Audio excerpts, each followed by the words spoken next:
Her fasting blood sugar was 146 at the age of 72. Her physician wanted to start her on metformin right away. I was actually stunned by what transpired after she said no. Hello and welcome back to Health Angel Solutions, your go-to source for diabetes education and care, as well as my master's degree in nutrition science. Today, I'd want to offer a true tale from a real individual that demonstrates what happens when you start addressing the underlying cause of diabetes instead of just treating it. Blood pressure, cholesterol, blood sugar, and A1C, and at the age of 72, she achieved it. This is the story of a member of our community, and I'm excited to share her story and the steps she took to reach her goals. In June of 2024, her fasting blood sugar reached as high as 146. To clarify, a normal fasting blood sugar level is less than 100.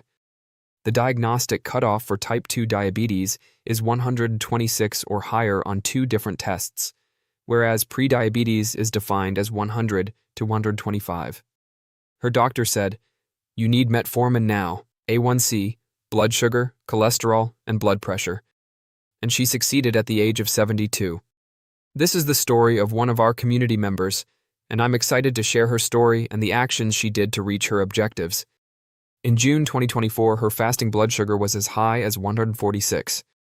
Please be aware that a normal fasting blood sugar level is less than 100. Prediabetes is classified as 100 to 125 on 2 separate tests, whereas the diagnostic cutoff for type 2 diabetes is 126 or higher. As a result, at age 146, she was diagnosed with type 2 diabetes. Her doctor reviewed the information and said, "You need metformin now," not because she was being irresponsible, but because she wanted to try something first. Before taking medication right away, she wanted to give her body a chance. What did she really do then?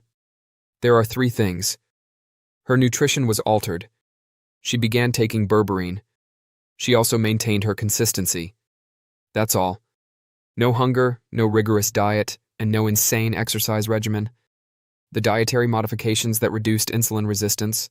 Let me explain what she did, why it worked, and how you may do the same. She cleaned up her diet as a result. And I want to be really clear about this. She didn't follow a ketogenic diet.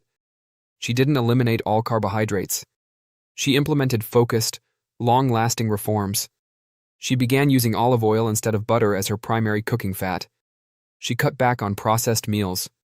She quit drinking soda and reduced her intake of added sugar. Why is this so important for blood sugar then? It all boils down to insulin resistance.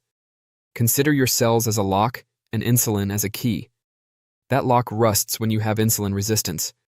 Because insulin is unable to open the door, sugar remains in your bloodstream rather than entering your cells as it should.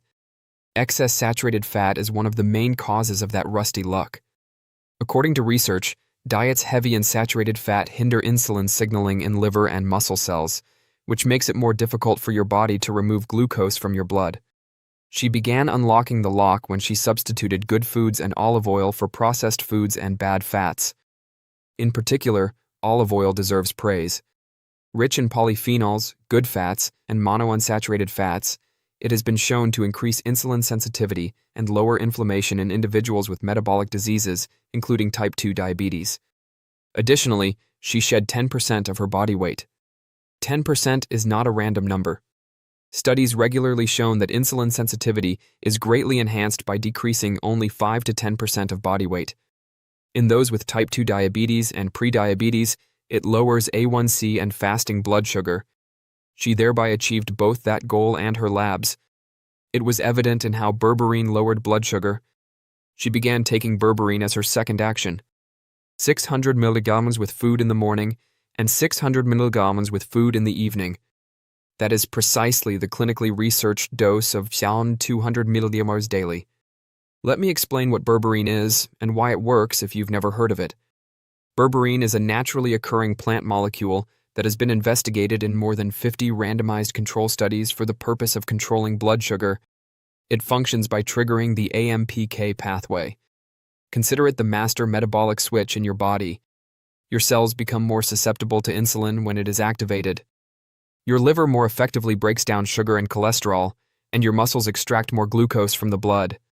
In fact, berberine was just as successful as metformin at reducing fasting blood sugar, post-meal blood sugar, and A1C in individuals with type 2 diabetes, according to a seminal study published in the journal Metabolism. Give that some thought. When compared side by side with one of the most widely used diabetes drugs, a natural substance performed admirably. Here's where most people misunderstand berberine, though. Both the dosage and the quality are very important. Join our diabetes health community and take control of your health with confidence. By hitting subscribe and like, you'll receive daily, easy-to-follow health solutions focused on blood sugar control, healthy habits, and long-term wellness. Stay informed, stay empowered, and move toward a healthier, more balanced life, one smart step at a time. Many of the supplements available on the market are underdosed. Some contain as little as 200 milligrams per capsule, meaning you would need to take 6 to 10 capsules daily to get the recommended dosage. You want 600 milligrams of third-party tested GMP-certified berberine HDL per capsule. That is the benchmark that truly corresponds with the research's methodology. After trying a number of brands, she claimed that Nature Target Pure Berberine worked best for her. It's difficult to dispute that when you look at her labs. Her blood pressure and test results showed startling changes. This is where things become amazing, so let's discuss what actually transpired. Her fasting blood sugar levels steadily dropped from a peak of 146 to between 105 and 125. That is a significant decline. She transitioned from the diabetic to the pre-diabetic level. There is still work to be done, but there has been actual quantifiable progress. Her A1C decreased to 5.8 from 6.8. That is enormous. Pre-diabetes, or nearly within the normal range, is indicated by an A1C of 5.8. On paper, she effectively overturned her diabetes diagnosis. But even I was taken aback by this. Her blood sugar wasn't the most noticeable change. Her blood pressure was the cause. Her blood pressure often rose to 115 to 130/60 in the morning. It's textbook healthy. And because her blood pressure stabilized so dramatically, she was able to work with her doctor to stop taking 2 blood pressure medications. To be clear, you should never discontinue taking any medication without first consulting your doctor. Of course, she did this all under medical supervision. But the fact that her body no longer needed these medications, that's a profound shift. And this matters even more when you know her history. She had a cardiac stent placed in 2017. She has a major artery that is still partially blocked. This is not a low-risk situation. And yet her cardiovascular markers improved across the board. Look at her cholesterol panel. HDL, the good cholesterol, went from 49 to 63. Research shows HDL above 60 is actually considered protective against heart disease. Triglycerides dropped from 165 down to 122. High triglycerides are a major driver of insulin resistance and cardiovascular risk. So this is a huge deal. Her LDL, or bad cholesterol, dropped from 113 to 94, and total cholesterol dropped from 206 to 181. Every single marker moved in the right direction. At 72 years old with a cardiac history after being told she needed medication immediately, she said, and I'm quoting her directly, "I definitely feel better today than I did 3 years ago." By the way, if you're watching this and thinking, okay, I want to do something like this, but I don't know where to start, that's exactly what our free guide is for. It walks you through how to start reversing insulin resistance step by step, why these strategies work physiologically you right away. Now, as a medical advisor, I want to take a moment to explain why her results make complete sense from a clinical standpoint. Because this wasn't luck. This was biology working the way it's supposed to when you give it the right inputs. Type 2 diabetes and prediabetes are not primarily diseases of too much sugar. They are diseases of insulin resistance. Your body still makes insulin. It just can't use it effectively. And the root causes of insulin resistance are excess saturated fat in the diet, physical inactivity, poor sleep, chronic stress, and excess body weight, particularly around the abdomen. When you address those root causes like she did, your cells start responding to insulin again. The lock gets unrusted. Glucose clears from the bloodstream. Blood pressure stabilizes because your blood vessels are no longer inflamed and stiff.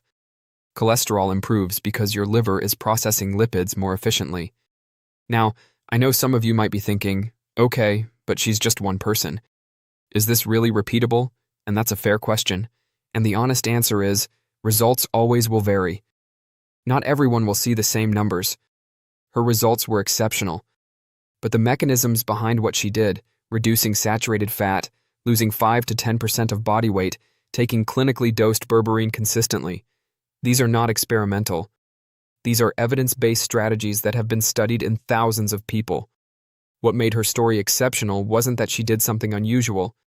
It's that she did the right things consistently for months without giving up. That's the part most people skip. So what can you actually... The 5 steps you can start this week take away from her story and apply to your own life starting this week? Number 1. Target your saturated fat. Swap butter, processed meats, fried foods for healthier fats like olive oil, avocado, nuts, fatty fish. This directly improves insulin sensitivity at the cellular level. Number 2. Reduce processed foods and added sugar. Not eliminate, just start reducing them. Start reading labels. If a product has more than 5 grams of added sugar per serving, put it back. Processed foods drive inflammation and insulin resistance. Number 3. Aim for 5 to 10% weight loss if you're overweight. You don't need to lose 50 kilograms to see results. Even just 10 to 15 kilograms can dramatically shift your metabolic health. Number 4. Consider berberine at the right dose. 600 milligrams twice daily with meals. Make sure it's berberine HCl third-party tested and properly dosed. Talk to your doctor first, especially if you're on diabetes medications, because berberine is powerful and can lower your blood sugar, and that's a good thing, but it needs to be monitored. Number 5. Be consistent. Her results didn't happen in 2 weeks. They happened over months of showing up every single day. Consistency is the strategy. So just to wrap it up, she came to us as a 72-year-old woman with a fasting blood sugar of 146, a cardiac history, and a doctor ready to prescribe metformin. And today, she has an A1C of 5.8, a cholesterol panel that most 40-year-olds would be envy of. Blood pressure so stable, she no longer needs 2 medications, and she feels better than she has in years. That is what's possible when you stop managing the symptoms and start addressing the root cause. And if this video helped you, please give it a thumbs up and subscribe to our channel. We put out science-based practical content every day to help you take control of your blood sugar and your health. You've got this. I'll see you in the next video.